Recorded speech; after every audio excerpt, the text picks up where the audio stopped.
जब से बहू माँ बनने वाली थी उसने रो रो कर खुद का बुरा हाल कर लिया था। मेरे बेटे से छुपकर वो मुझसे कहती, माँ मुझे अबॉर्शन कराना है, मुझे इस बच्चे को जन्म नहीं देना। और मैं उस पर चिल्लाती कि क्या बेवकूफ़ों वाली बात कर रही हो। मेरी बहू का रंग सांवला था, इसलिए मेरा बेटा उसे रोज़ ब्यूटी पार्लर ले जाता था। पार्लर वाली मेरे बहू के सिर की मालिश करती और मसाज करती थी। मेरा बेटा कहता था, ऐसा करने से मेरा बच्चा बहुत सुंदर होगा और डिलीवरी के समय बहू को कोई परेशानी भी नहीं होगी। मेरी बहू हर बार रोते हुए अंदर जाती क्योंकि उसे मसाज करवानी नहीं होती थी। मैंने अपने बेटे को रोकने की कोशिश की, पर उसने कहा, माँ इससे बच्चा तंदुरुस्त पैदा होगा और तुम्हारी बहू की डिलीवरी के समय उसे कोई दिक्कत भी नहीं होगी। ये सुन मैं चुप हो जाती थी।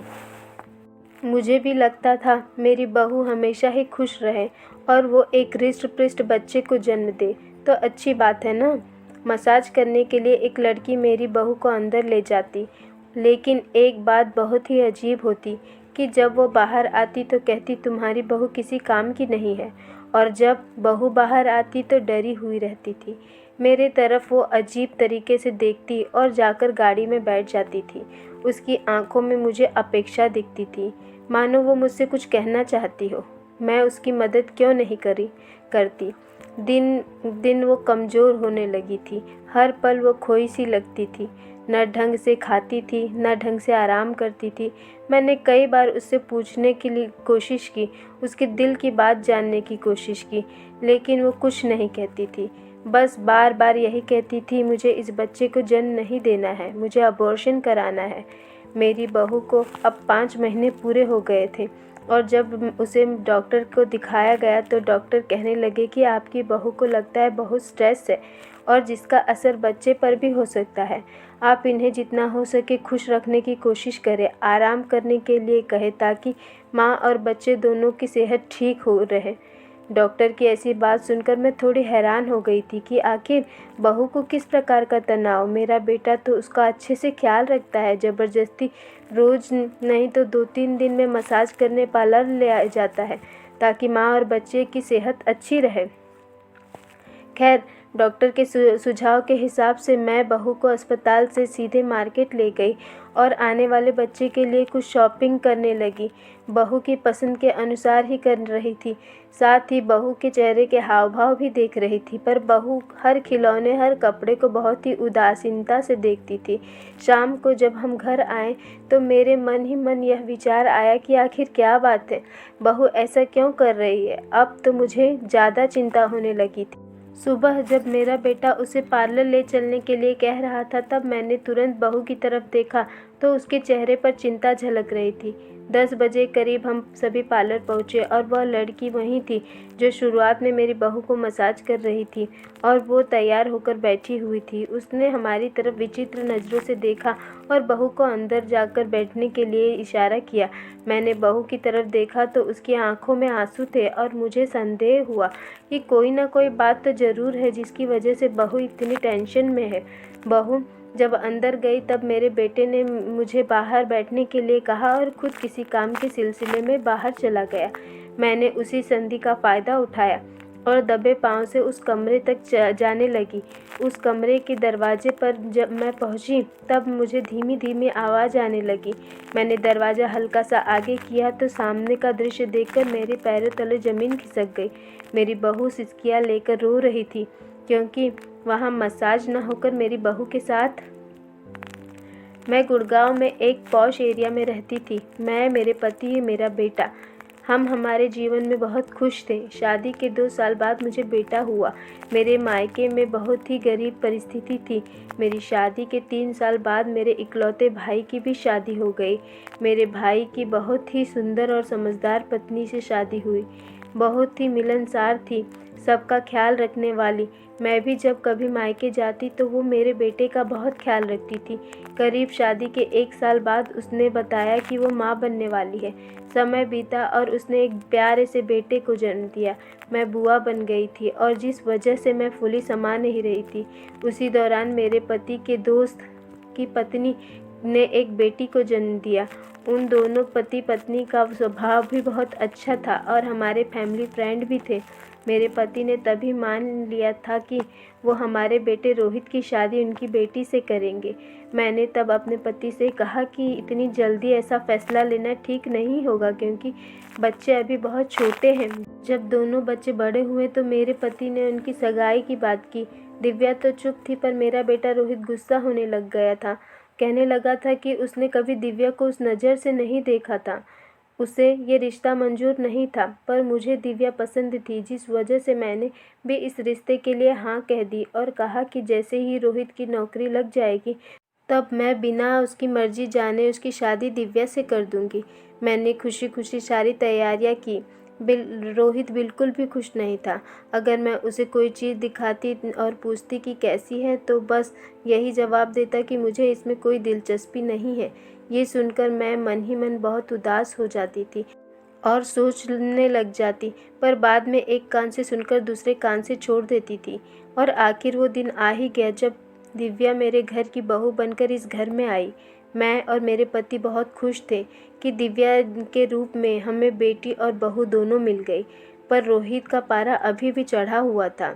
बहुत मुश्किल से मैंने अपनी कसम देकर उसे दिव्या के पास भेजा और करीब एक हफ्ते बाद वो दोनों एक दूसरे से बात करने लगे। मेरा बेटा इतना भी बुरा नहीं था, सब कुछ ठीक चल रहा था। कुछ दिनों बाद हमारे कहने पर रोहित दिव्या को घुमाने भी ले गया और करीब 15 दिन बाद दोनों लौटे। काफ़ी शॉपिंग भी करके आए थे दोनों। घर आने के बाद रोहित मुझसे कहने लगा कि अब तुम संभालो अपनी बहू को, मेरी छुट्टियां ख़त्म हो गई हैं। कल पूरे दिन मैं आराम करूंगा और परसों ड्यूटी पर जाऊंगा। दोपहर में मैं दिव्या के पास गई और बहुत ही प्यार से उसे पूछा कि कहाँ कहाँ गए थे तुम दोनों घूमने, वहाँ का माहौल कैसा था, रोहित ने तुमसे ठीक से बात की थी या नहीं, कुछ कहा तो नहीं ना। इस पर बस वो हल्की सी मुस्कुराई। फिर मैंने भी आगे कुछ नहीं पूछा।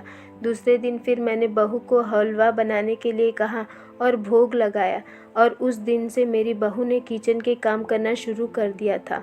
हमारे घर में परंपरा थी कि घर के बाकी कामों के लिए कामवाली लगा लो, तब भी कोई बात नहीं, मात्र रसोई ये घर की औरत को ही संभालना चाहिए, और उस वजह से भी घर वालों के मन में उस स्त्री के लिए इज्जत की निर्माण होती है।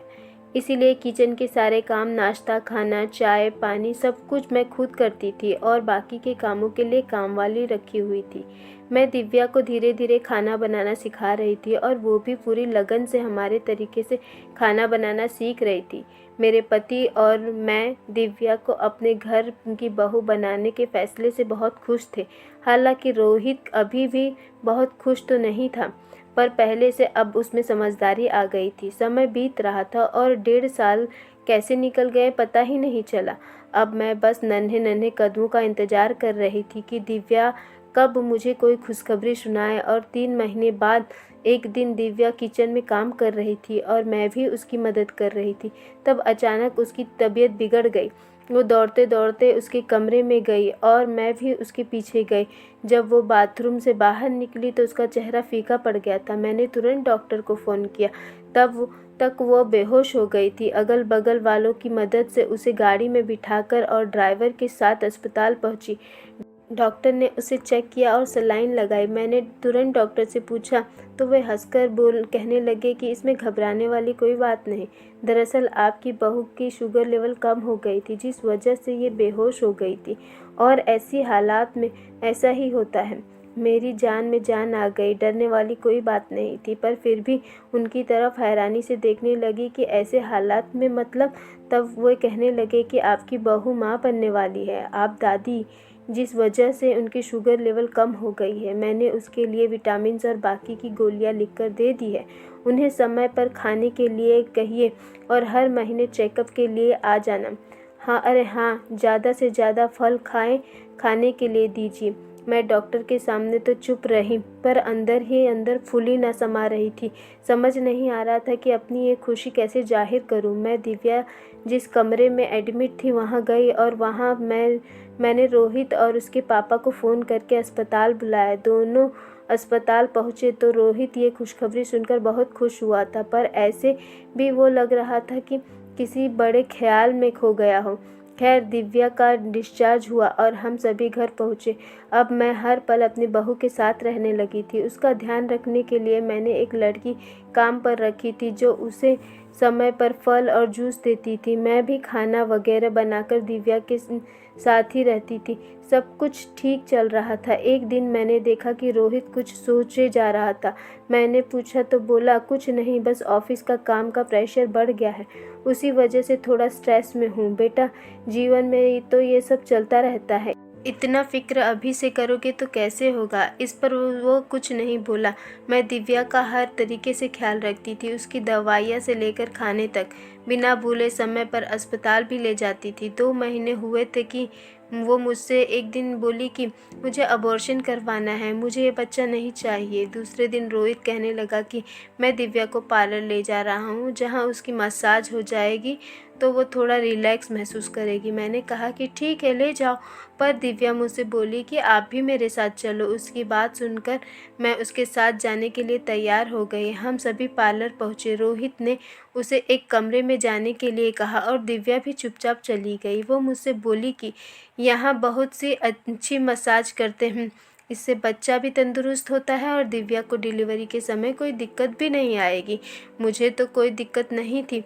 हम दोनों वहीं बैठकर बातें करने लगे। करीब पौने घंटे बाद दिव्या उस कमरे से बाहर आई और हम घर लौट आए।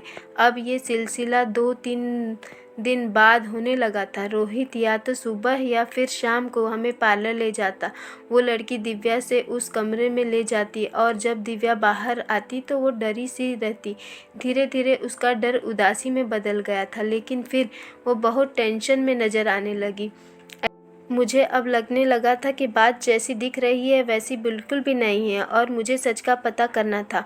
एक दिन रोहित हमें पार्लर में छोड़कर चला गया और वो लड़की दिव्या को अंदर ले गई, पर उसके चेहरे पर चिंता साफ नजर आ रही थी। मैं दबे पांव उस कमरे के दरवाजे तक पहुंच, तब दिव्या सिसकियाँ लेकर रोए जा रही थी। मैंने दरवाज़ा खोला तो वो मुझे साफ नज़र आ रहा था कि वो लड़की दिव्या को धमका रही थी और दिव्या किसी बात से उससे माफ़ी मांग रही थी।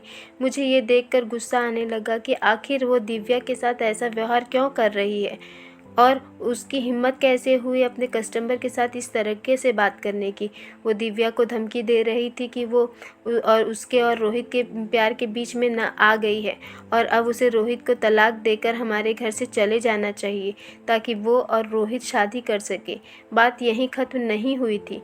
वो ये भी कह रही थी कि दिव्या को अबॉर्शन कर लेना चाहिए क्योंकि उन दोनों के अलग होने के बाद उस बच्चे को कौन संभालेगा और अगर उसने ऐसा नहीं किया तो वो उसे मार डालेगी। अब सारी बात मेरे समझ में आ गई कि दिव्या बार बार अबॉर्शन के लिए क्यों कहे जा रही थी। अब मेरी समझ में आ गया कि ये सब उस पार्लर वाली का प्लान था जिसमें मेरा बेटा भी शामिल था। पर रोहित को ये अंदाज़ा नहीं था कि दिव्या जैसी लड़की को छोड़कर वो ज़िंदगी में कितना पछताएगा। वो रोहित से कहती कि मैं तुम्हारे बच्चे को सगी माँ से भी ज़्यादा प्यार करूँगी और दिव्या से कहती कि तुम अबॉर्शन करवा लो वरना मैं तुम्हें तुम्हारे बच्चे को मार डालूँगी। बहुत सोच विचार करने के बाद मैंने दिव्या को अपनी एक सहेली के पास छोड़ दिया जो NGO चलाती थी। वो वहाँ सुरक्षित थी। मैं उसे वहाँ छोड़ने के बाद घर आ गई और कहा कि मैं दिव्या को अस्पताल ले गई थी दिखाने के लिए, जहाँ उसका पैर फिसल गया और वो सीढ़ियों से नीचे गिर गई। उसकी हालत बहुत नाजुक है। डॉक्टर ने बच्चे को नहीं बचा पाए और दिव्या की भी हालत बहुत नाजुक है। रोहित की हालत देखकर तो मैं हैरान थी। वो अपने बच्चे के लिए तड़प रहा था पर उसने एक बार भी दिव्या के बारे में नहीं पूछा। मेरा बेटा इतना स्वार्थी कैसे हो सकता है। वो अस्पताल तक नहीं गया दिव्या को देखने के लिए, बस अपने बच्चे के लिए तड़प रहा था। 2 दिन बाद वो लड़की हमारे घर आई और रोहित को दिलासा देने लगी। बोलते बोलते उसके मुंह से निकल गया कि अच्छा हुआ बच्चा चला गया और अब माँ भी मरने वाली है। इतना सुनते ही रोहित गुस्से में उठा और उससे जोर का थप्पड़ जड़ दिया। मैं और मेरे पति ये सब दरवाजे के पीछे से देख रहे थे और मैंने उन्हें पहले ही सब कुछ बता दिया था। रोहित ने उसका हाथ पकड़ा और उसे घर से बेइज्जत करके बाहर निकाल दिया। तब हम दोनों बाहर आए और मैंने कहा कि बेटा देखा, इसके लिए तुम दिव्या को छोड़ने के लिए निकले थे। तुमने एक बार भी नहीं सोचा कि वो तुम्हारे बच्चे की माँ बनने वाली है और बाद में हमारा क्या होता। तुम इतने स्वार्थी हो कि तुम बस अपने ही बारे में सोच रहे थे। और मैं रोते रोते अपने कमरे में चली गई। मैंने उसे अपनी कसम दी थी कि वो दिव्या से मिलने अस्पताल नहीं जाएगा ताकि उसे उसकी कीमत पता चले और पछतावा भी हो सके उसके साथ ऐसा व्यवहार करने का। मैंने रोहित को रात में दिव्या के लिए रोते हुए भी देखा था। एक दिन मैं दिव्या से मिलने गई, उसके पेट में दर्द शुरू हो गया था और कुछ घंटे बाद उसने बहुत ही प्यारे बच्चे को जन्म दिया। मेरी खुशी का ठिकाना नहीं रहा। मैंने फिर रोहित के पापा को यहाँ का एड्रेस मैसेज किया और साथ में रोहित को लाने के लिए भी कहा। जब रोहित वहाँ आया, उसे अपनी आंखों पर विश्वास नहीं हो रहा था दिव्या और उसके बच्चे को देखकर, और मुझे अब उसे और सज़ा नहीं देनी थी। रोहित ने अपने बच्चे को सीने से लगा लिया और दिव्या के पैर पकड़कर अपने व्यवहार के लिए माफ़ी मांगने लगा। दिव्या भी उस समय बहुत रोई, पर आज उसकी आंखों में खुशी के आंसू थे और मैं आज बहुत खुश थी। मेरा परिवार पूरा हो गया था। मेरे पोते के आने से अब मैं खुशी खुशी इस दुनिया से जा सकती हूँ। फ्रेंड्स, अगर स्टोरी पसंद आई हो तो वीडियो को लाइक करें और प्लीज़ मेरे चैनल को सब्सक्राइब करिए।